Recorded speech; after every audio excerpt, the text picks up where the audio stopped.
Hello, welcome everyone. We are starting our second session. The New Markets Tax Credits is a financing tool to promote equity. And with us today, we have Render Thomas, who just joined the table, Robert Poznansky, Peter Giles, and I think that's it.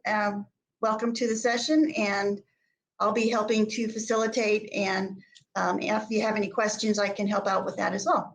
So take it away, guys. Great, thanks. Bob, you need to unmute your camera and microphone after we join presentation mode there. Oh, very good. Thank you. I appreciate everyone being here. So this session is on, let me see if I can share my screen. Is that screen? Is that working? Can people see my slides? They're on the screen now. Okay, yep, very good. Good. So this is what we hope to cover this morning/afternoon. Introduce ourselves. We're going to cover the basics, discuss how the program can promote equity. It's a financing program. How it works, which we will cover broadly. We could spend days discussing that. So if you will be tolerant, we will not go into as much details as some people might like in this particular session. And then we have two case studies. One is a study that focuses on the equity outcomes that the financing tool can generate. And then the other is, how do you actually use this tool? And then following up with questions. That said, with respect to questions, as presenters, I think we are open to having questions raised at any time during the program. So I have a couple polling questions, excuse me. And the first is to try to find out who is in our audience. And I've given 5 different categories based on who has signed up for this. So if people could indicate whether they are in affordable housing, other kind of community development, they're a funder, a consultant, or other, and so we'll just get an idea of who's out there, who we're talking to. And I think if we haven't done this before, I think you just type a message in the chat, and then we can kind of look over what we're hearing.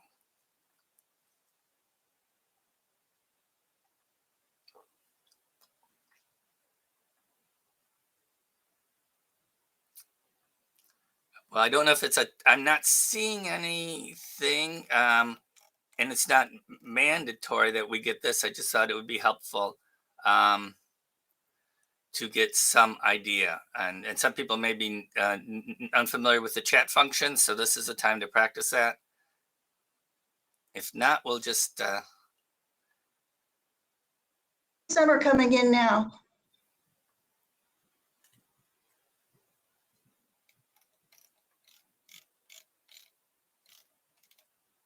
Okay, great. I'm seeing some people come in.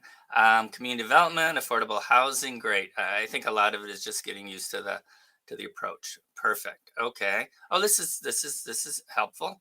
Okay. I'm just going to comment as we're getting a few in, but the program, and we'll discuss it again, is more of a general community development tool than a specific housing tool, and that's something that we want to make clear at the start, so that we create the right expectations. So this is good. This is good to know, because we don't want folks expecting something and not getting it. So the next question is on your background with New Markets Tax Credits. And I've given prompts of, you have no background, you're vaguely familiar with it, you have a working understanding, or you're an expert. So I'll give people a minute or so to think about that.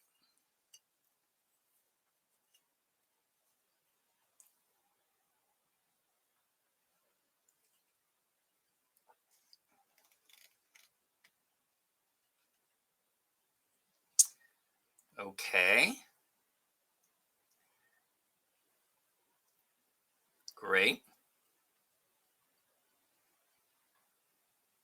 Okay, very good, very good. I'm getting vaguely familiar, and that's a good starting point for this.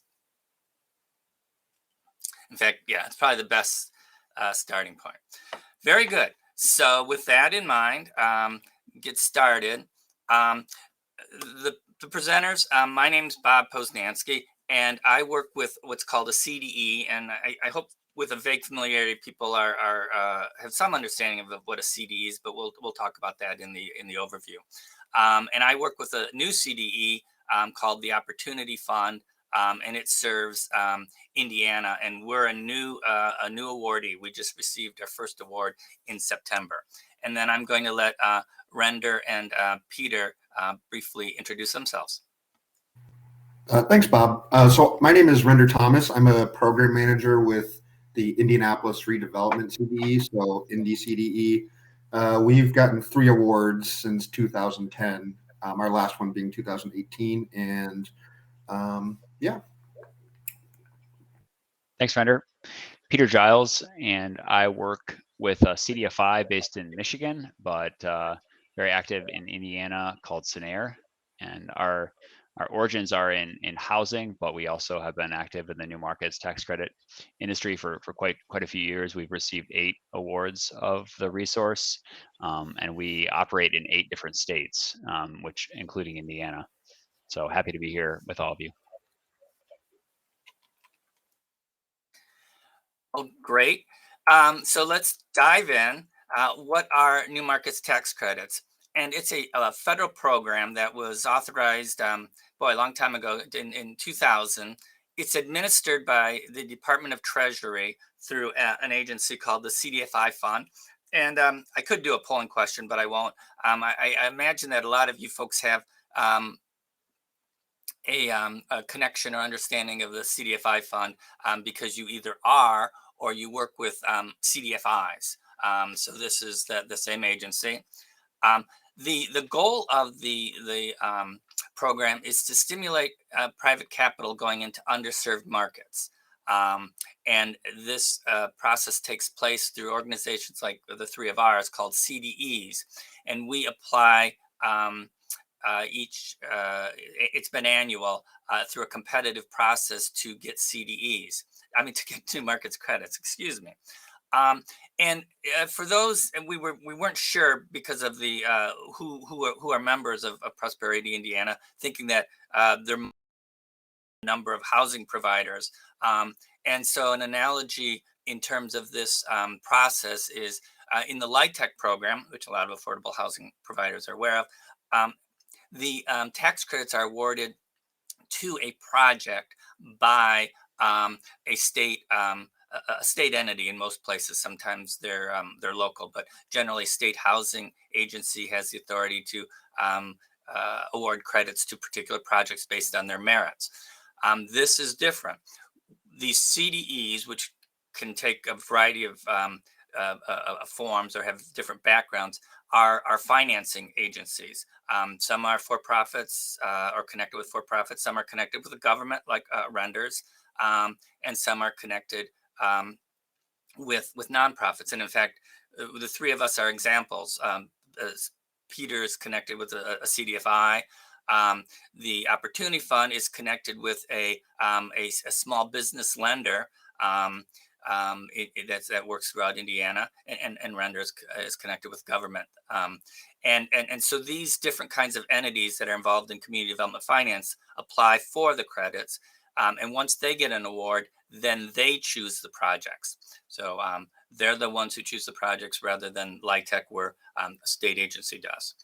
How does it work in broad brush is that it allows these CDEs to provide folks who give them capital a tax credit.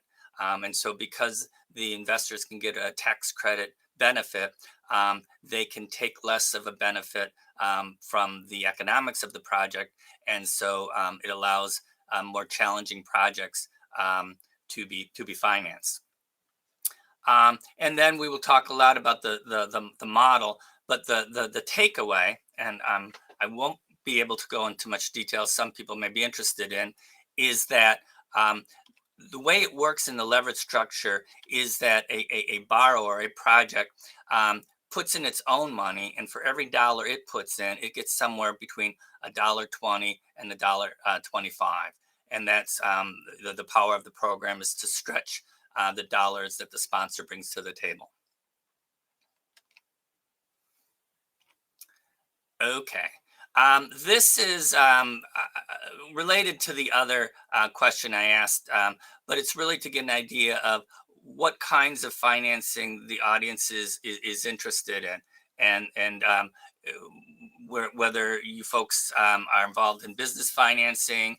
Do you do real estate? And if so, what kind of tenants do you do, or do you do housing? What kind of financing, if any, are you folks involved in? And if folks would give some thought to that and an answer, so we kind of know where we're directing the program.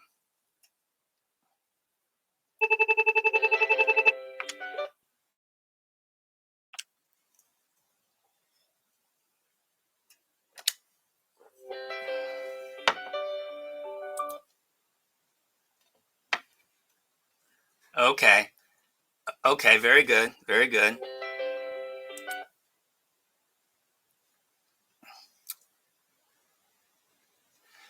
So that's what we thought, and so what we're going to talk about is where the financing is generally works the best, and that is not in housing particularly, and we'll kind of go through that in the next slides. If I can get back to my slideshow. Here is how historically the New Markets tax credit financing has been used. And you'll see that it is used, 2/3 of it has been for commercial real estate. And that commercial real estate can involve financing nonprofits, or financing for-profit projects. About 30% has been in business financing. And then housing, you will see, is under under 2%. Without going into too much detail, as you can see, housing can be financed, but there are a lot of complications connected with it, and it's not the mainstream of the product. So I hope that doesn't make people want to go to another session, but I just want to get that out early. These are the kinds of financing that at one point in time, a group did a breakout of all the kinds of different projects that get done. And you'll see it's a variety. And so the real estate tends to go to community facilities and to for-profit businesses. The community facilities can be very broad. They can include childcare, health centers, also just service centers, headquarters for different kinds of nonprofit agencies. And so this is kind of the starting off point for how equity is advanced through the program. And there are kind of within the whole program itself, there's an embedded equity, because all of this is directed to disadvantaged communities and to low-income people. So by its very nature, it's designed to offset the economics that tend to favor often those who are wealthy. This is targeted to those who are facing economic challenges. That said, it can be further targeted to particular groups, in minority groups, in particular people of color, through the kinds of projects that are chosen. A lot of the financing goes to businesses, so there's an ability to focus it toward businesses that are operated by women, people of color. There are also other kinds of facilities that may favor or focus on finance, on providing services to those disadvantaged groups. So that's how this tool can be used to further support equity by targeting the selection of projects. Going now to kind of how the program works. There are a lot of acronyms. I'm going to go through them quickly, probably too quickly. But the way it works is an investor, that's usually a bank, and you can think of your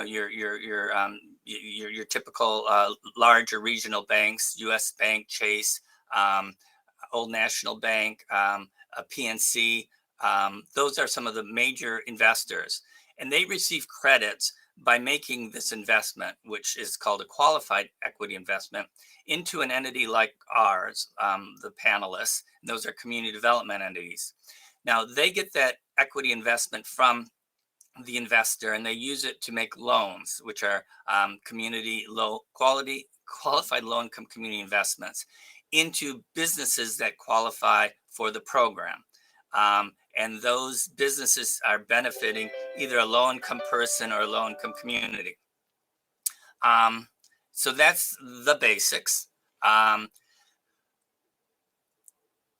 So the business that can be financed through New Markets has to satisfy some requirements. The major requirement is the location. And so they have to be located in an area that has 80% of the census tract, that has 80% of the area median income or poverty rate of at least 20%.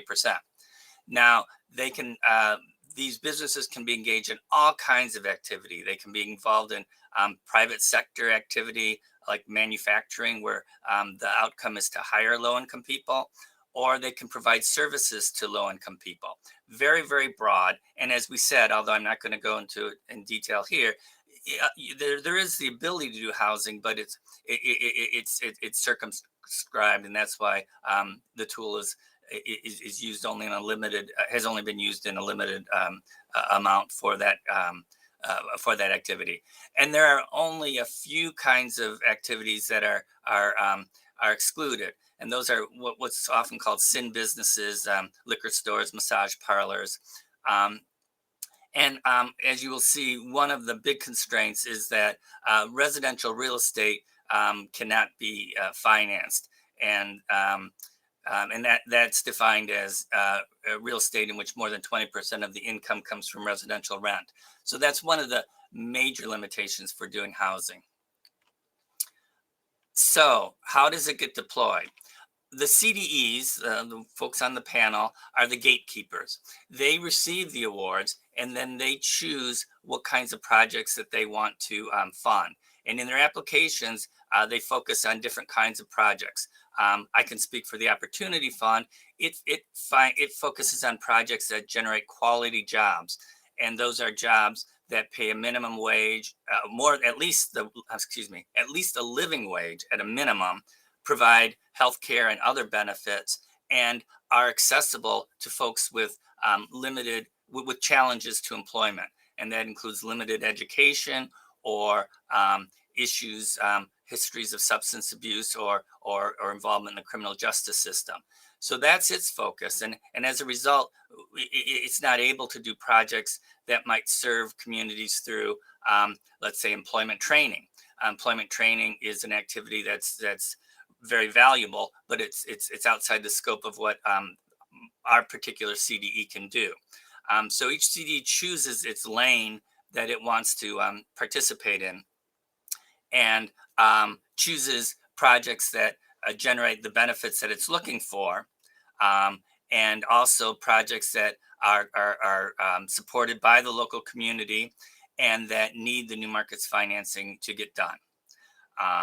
And then the last bullet is the CDE also chooses, based on its track record and its business plan, what areas it wants to serve. And as we indicated at the beginning, each of the three CDs is a good example here. SENER serves multi-state service area with a lot of activity in Indiana. The Opportunity Fund can only work in Indiana, but can serve the whole state. And the city of Indianapolis just serves the city. Going back. Yep, just looking, see if there was any questions. So that's what I discussed was the basic criteria. But that said, the CDEs are looking not for just eligible projects, but projects that are the most compelling. And so even if you only need to have a certain amount of distress in the community, a CDE is going to focus on the projects that are most in need of financing. And so they will look for communities that are in more distress, and they will also look for projects that provide the maximum amount of benefit available. So that's enough for that slide. So this slide is I'm going to go over briefly, but there's a lot packed into this. This is what we call the leverage structure. And so the way this works is the box on the left called the leverage lender. That's the source of capital that the project brings, that the sponsor brings to the project. In this case, it's a $7 million.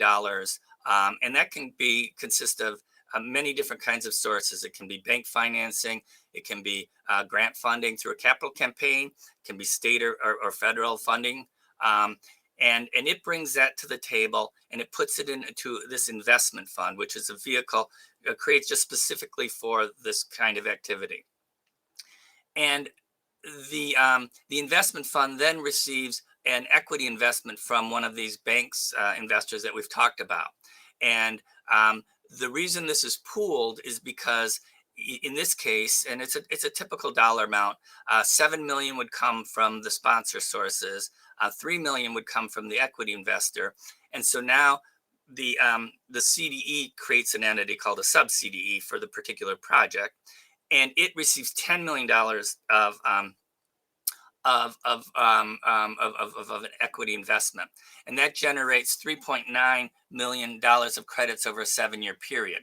So the investor on the right is getting $3.9 million of credits for the $3 million of equity that it puts in. So that means that amount has been sized so that the investor gets the return of its $3 million investment plus a return on that investment of $0.9 million through the program. And that means it really doesn't need any other economic benefit from the project. As long as it gets those credits, it's satisfied. Which means that $3 million that it puts in, it never needs to see it back. And so that can be kept in the project and fill a crucial gap in the project financing. So then the sub CDE takes the $10 million. There are fees connected with the project. And so it might make a loan of around $9.5 million to the project. As you can see, the project is receiving, $9.5 million, but the sponsor only put in $7 million. So there's an extra $2.5 million that have been generated for the project to fill its capital needs. Then the project is required to pay whatever debt service the sources of financing that it provided. So if all of its funding was a grant, then it wouldn't need to provide any interest on it, except for I'll have a nominal amount, usually 1%, just for tax purposes. But if it has a loan that's at 3%, then it may need to provide to be able to service that bank financing. Okay, I'm going to go forward. I'm going to see if I get any. But that slide, there's a lot put into it. But the basic the basic message for this presentation is that the sponsor puts in a certain amount of money, it gets matched by the investor, and that provides more capital to the project. So the sources of this leverage, and this is where, and I didn't see any folks from foundations or other funders in this audience, but this is a way for foundations to leverage to spread their dollars, and a lot of projects that have been done use that. So if a foundation was going to put $5 million into a project, very generous, that would translate into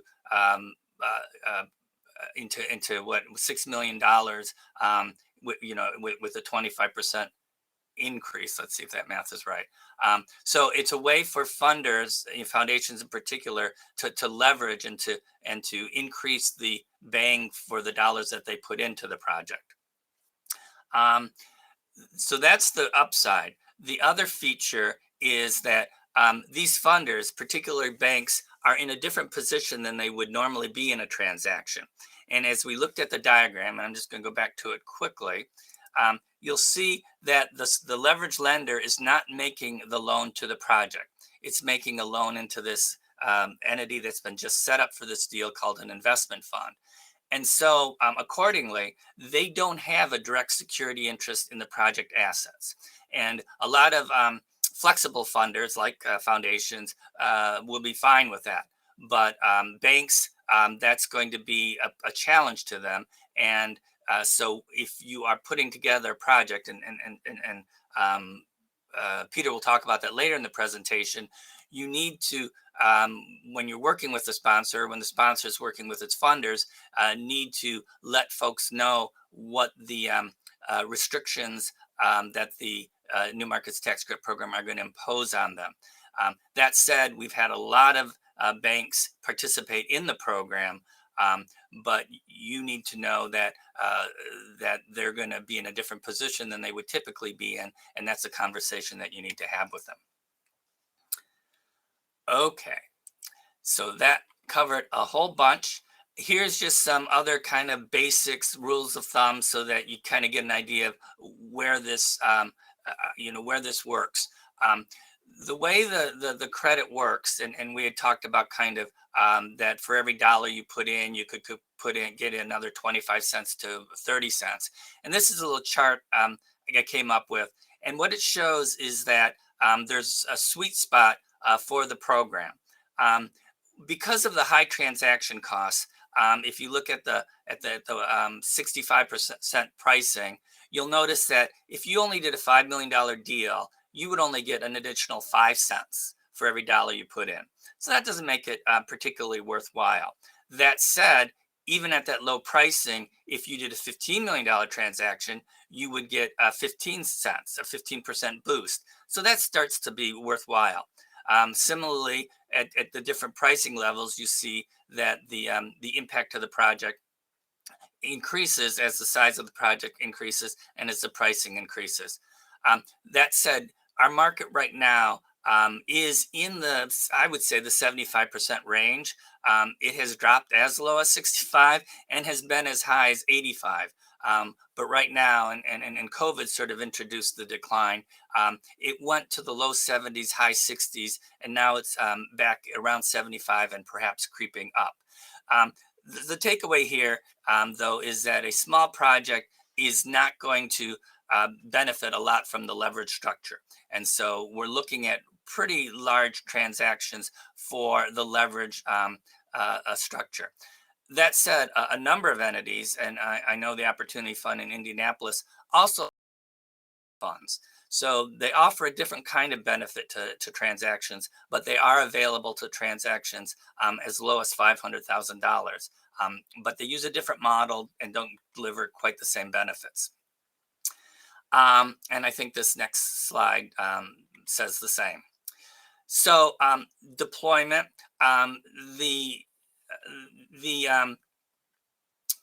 there's a timing as to when the CDs apply for awards and get awards. And so if you have a project, it's always best to reach out to a CD as soon as you can, but realize that they are in the best position to fund a project after they receive an award. And that they're also, though, looking for projects to put in their application when the application cycle is when they're in the application deadline date. So in this case, the most recent applications were submitted in January of this year with awards announced in the fall. So folks right now are trying to deploy the allocations that they received in September. And then there will be a new burst of activity when the awards are made in the fall. And that's a lot of information. I'm hoping it gave you something of an overview and made you more than vaguely familiar with the program, but I'll stop my presentation, see if you have any questions before moving on to the other presenters.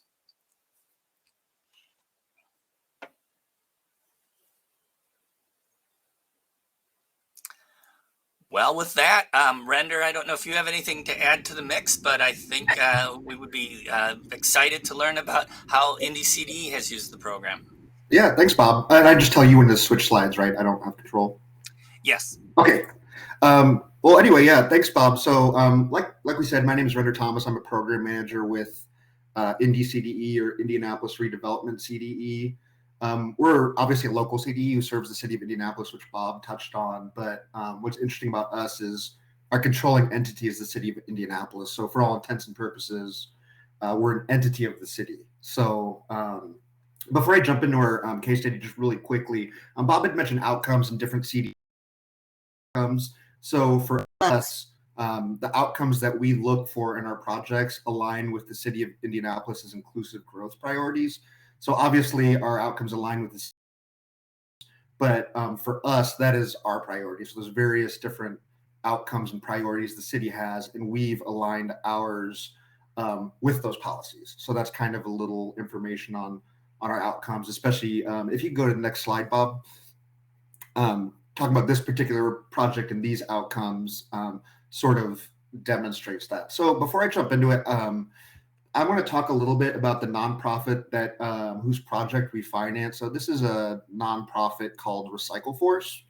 So they're a nonprofit electric waste recycler. They've been they started in 1996, have been in Indianapolis that entire time. And since 2006, they've recycled over 90. And I'll sort of just to describe a little bit more what they do specifically is they demanufacture and process e-waste. They sell it into the market, and all of the materials or the demanufactured material is recycled back into raw materials and put back to commercial and industrial use. But one of the really key goals that drew us to this project is the population that they hire from. So they exclusively hire individuals with justice system involvement for these manufacturing jobs. So, really they employ these moderate to high risk individuals who are returning to the community from either jail or prison. And as you could expect, all of these individuals are low income, and all of them reside in low to moderate income census tracts. And as you could expect, these census tracts correspond with high crime. So Recycle Force's mission is to reduce violence and crime, and not more importantly, but therefore reducing recidivism. And obviously the employment and training they provide is their tool to help reduce this. People with justice system involvement face huge barriers to re-entering society, and obtaining stable employment is a huge piece of that. They provide opportunities. I'll go a little bit more in depth on that later on when I go into the outcomes. But I did want to touch on Recycle Force. Their CEO, Greg Kiesling, is a huge community advocate for this population, and he's involved both locally, statewide, and nationally in sort of serving as a champion for people who are with justice system involvement. So, Bob, if you go to the next slide, please. I do want to briefly talk about the neighborhood and community where this project is located. It is currently under construction, but this is some information about the community. Bob talked about the thresholds for the CDFI fund, and this is built on a census tract in Indianapolis's Near East Side, which has been a historically low-income community. Bob touched on the thresholds for poverty rate and median household income, and there's also percent of AMI. But you can see here that this community, those numbers are significantly higher than the requirements. So this would definitely distressed census tract. So the poverty rate is almost double that of the city of Indianapolis's average. You can see median household income is just over half of what the city's is, and then you can see the tract income as percent of AMI. So this community has some of the lowest reported incomes, and you can see the severe distress in this community. I also want to touch on there's this, the rate of blighted and abandoned properties is very significant in this neighborhood as well.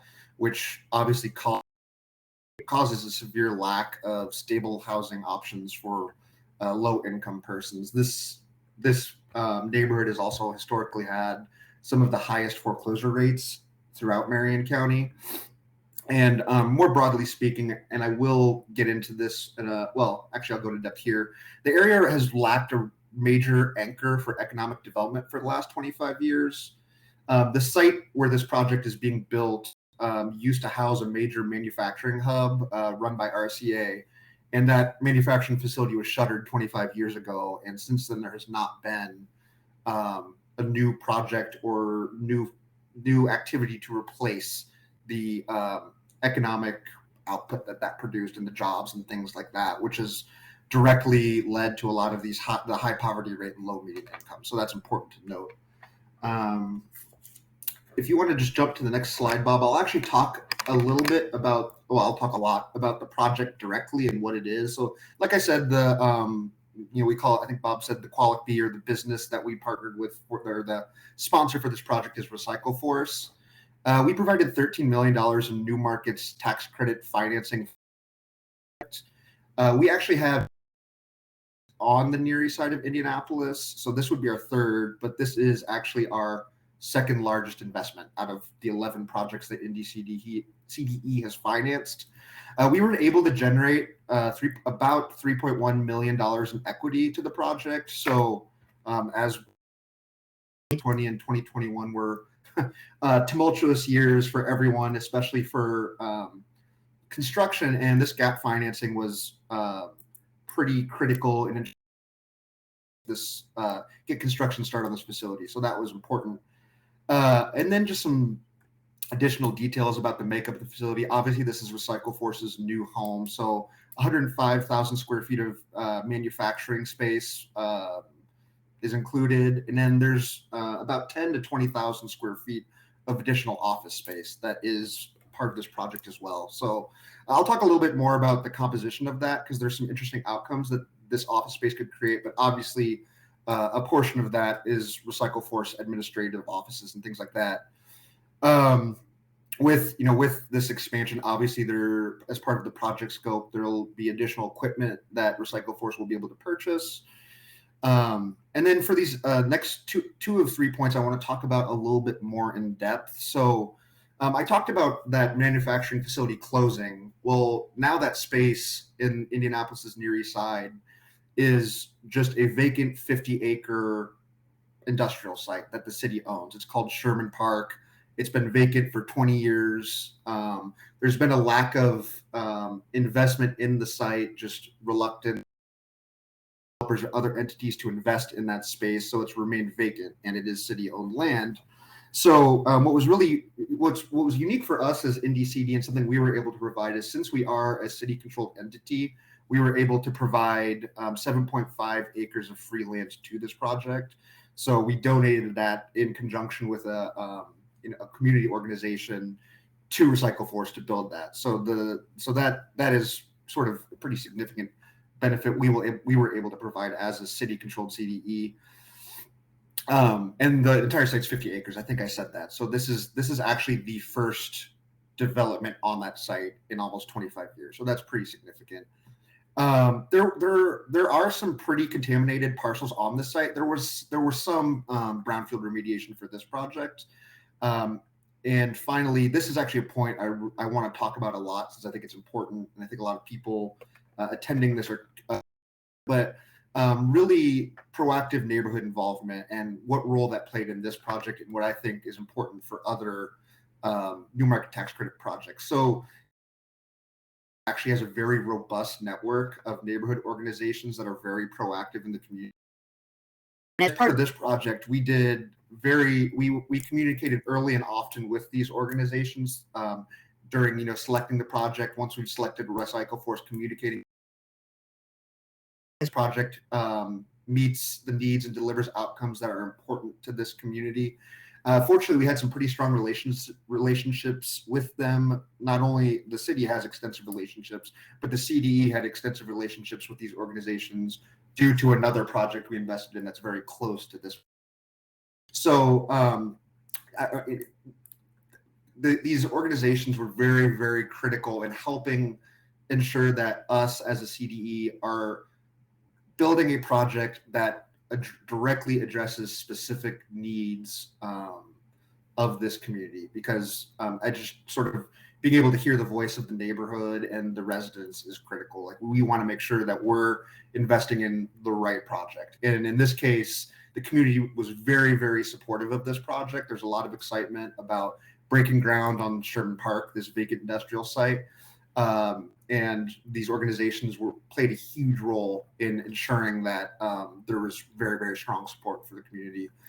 And I think that is important for any other new market tax credit project as well, especially for us, is building those relationships with those community organizations and making sure that your projects are not only addressing the priorities of those neighborhoods as well. And in this case, they both aligned perfectly. So Bob, if you wouldn't mind, jump into my last slide. I do want to go over the outcomes, since for this one, this is what we're talking about. So I said that, you know, a huge mission of Recycle Force is employing people with justice system involvement.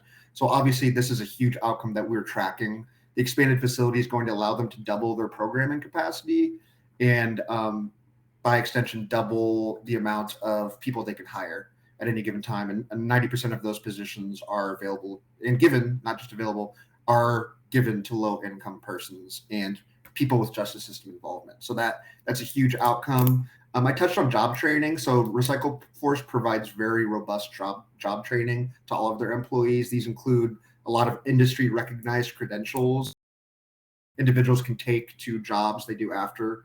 And some of these can actually qualify for credit with Ivy Tech. So I'm sure everyone here is familiar with Ivy Tech. So that's another big benefit that they offer to their employees as well. I talked about the office space, but an outcome is providing additional on-site supportive services to their employees. So, you know, people with justice system involvement coming back in the community, there's a lot of resources that are available and needed in order to ensure success when they get out of jail or prison. So this office space could provide, and the vision is to provide mental health services, just general health services, various public services, possibly even parole, probation, community corrections agencies that they need to interact with regularly on site, which will facilitate things for them. So that's sort of an outcome that we're looking for with this. Sustainability is another priority for the CDFI fund and for the city. So this new facility will allow them to double their double the amount of e-waste that they can process manually. So that's a key outcome. And I think I touched on this before, but increasing economic investment, distressed neighborhood, and vacant land. The CD is obviously invested in this project, but the city is investing heavily as well. Project will continue to stimulate and foster further development, not only in Sherman Park, but in the neighborhood as a whole. So I think, and then brownfield remediation, that's an outcome as well. With that concludes what I about. Unless there are any immediate questions, I think I could pass it on to Peter.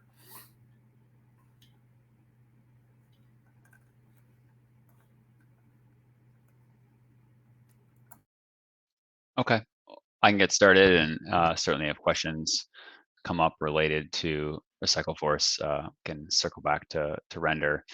Ironically, Recycle Force is a project that we as a CDE knew about for some time and would have loved to be a part of, because it's such an inspiring project. But obviously, as you just heard, the right partner was the city of Indianapolis, Indianapolis redevelopment, and Render's team. So that's great to hear more about that.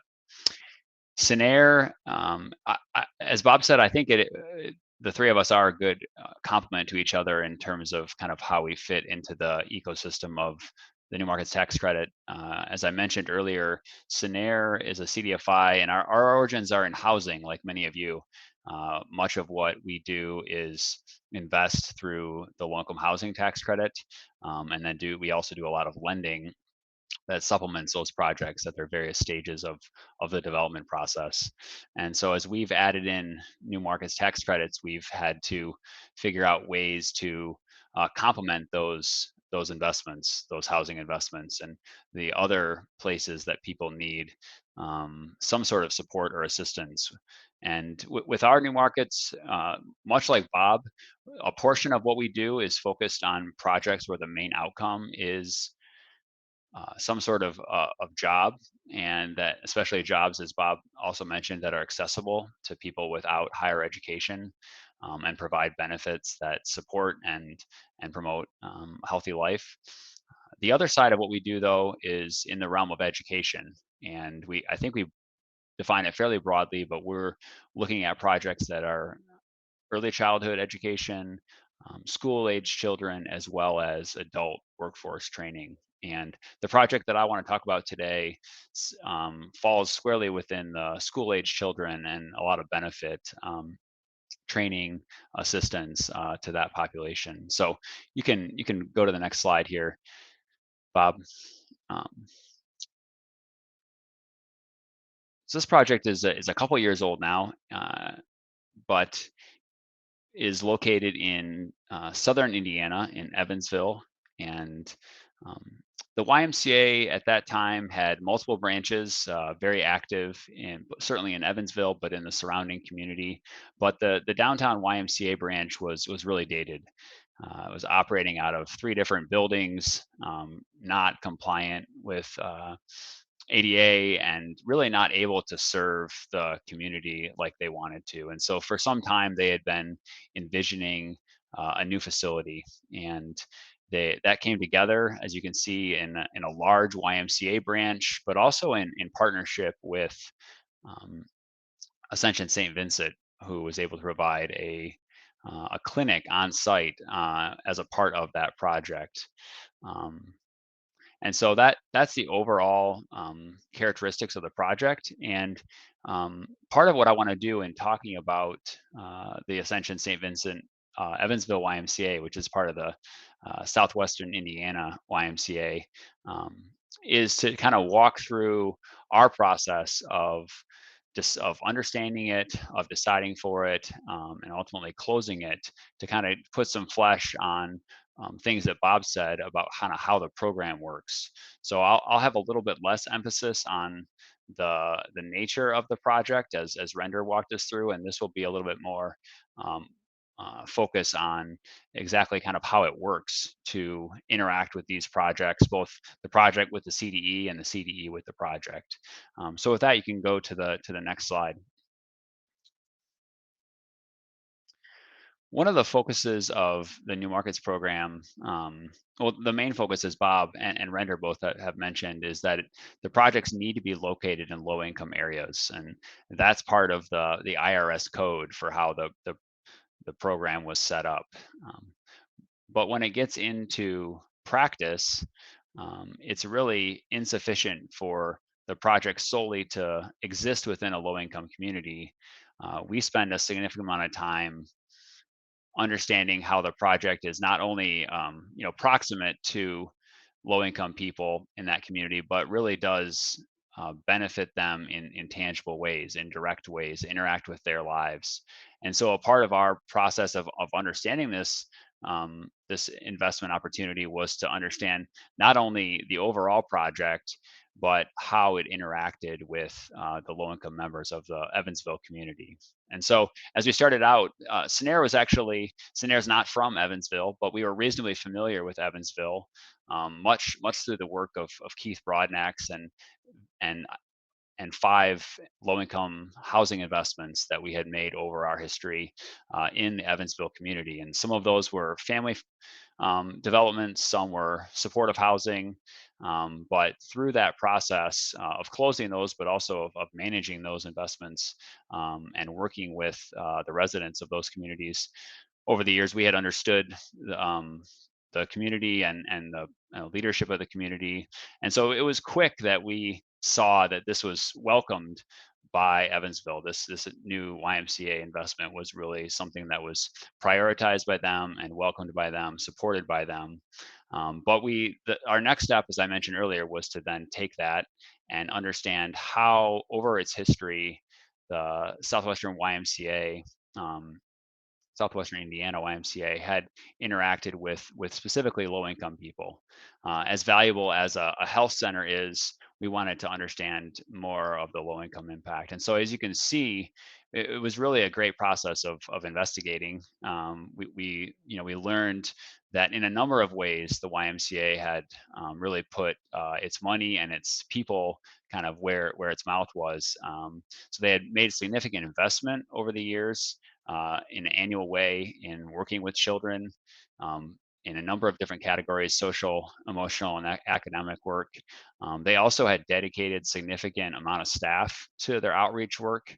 And that outreach work was not just happening at the branch locations, but had really gone into the schools, not in Evansville, but also in the surrounding more rural communities. And so that process of learning, maybe it felt kind of invasive to the YMCA, but it really helped us understand the breadth of their impact across the community, and specifically the low-income community.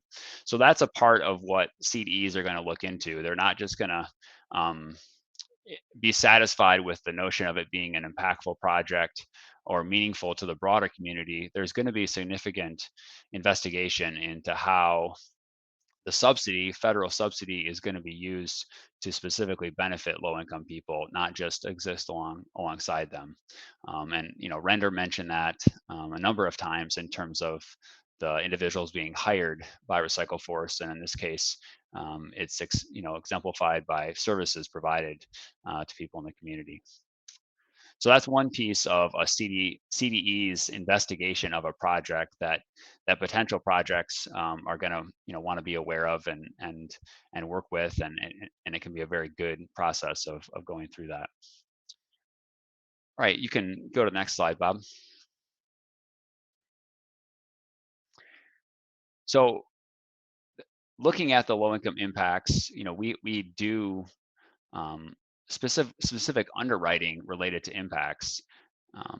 We have a advisory board that we're responsible to, and the main focus of that conversation are the impacts of that project responding to the needs of that community. And so we have an impact narrative that we put together.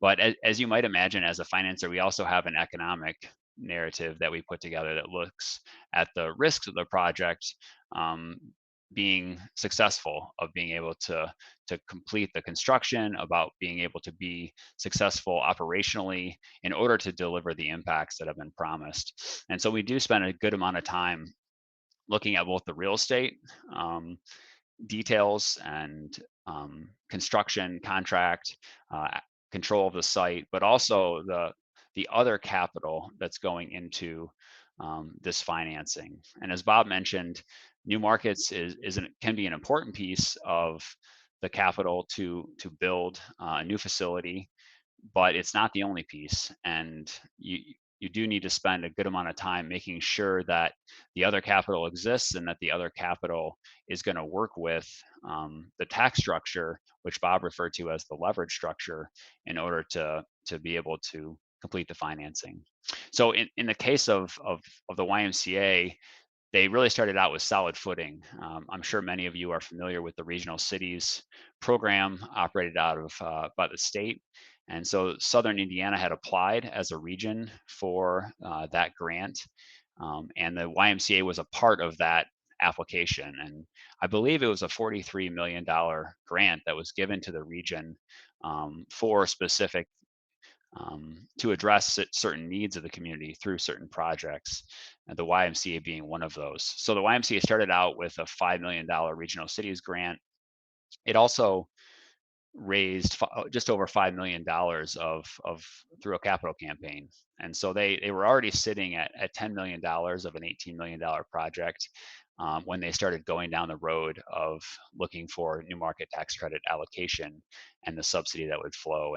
And they, like is natural, they looked for 18 million of the allocation authority, which would translate into something like 5 to 6 million of capital for the project when the tax credits are sold and certain fees are reduced out of that balance.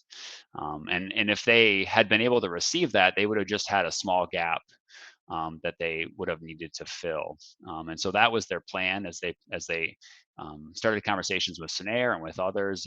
And through our review, we committed $8 million originally to the project, $8 million of the allocation.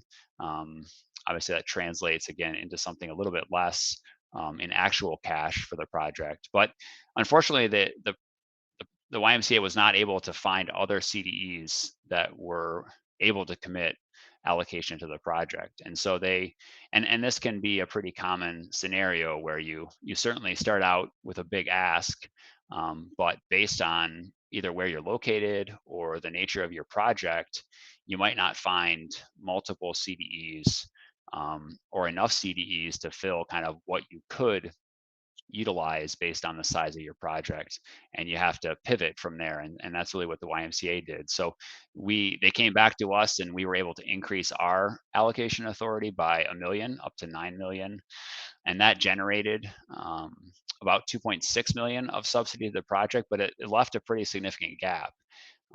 Thankfully, in this case, located in Evansville, Old National Bank was a longtime supporter of the project, and had already been talking with the project about providing some debt to bridge some of the capital campaign that was scheduled to come in over time, but was needed up front. But they advanced the conversation with the board of the YMCA and with the bank to actually look for a permanent loan. And that ended up going through, as you can see in the capital stack there. And that loan came in not through the new market tax credit structure. The tax credit structure utilized the grant funds as a part of the leverage loan, but the loan came in direct to the real estate to be able to complete the $18 million uses of the project. And so it was a good example of how a project needs to be flexible on its fundraising, both debt and philanthropy, but also grants and philanthropy, but as well as adding debt into the mix and how it can work within the structure or alongside the structure. So I would encourage folks as they're investigating projects that to see, is New Markets a good fit? Certainly one of the early questions to ask is location.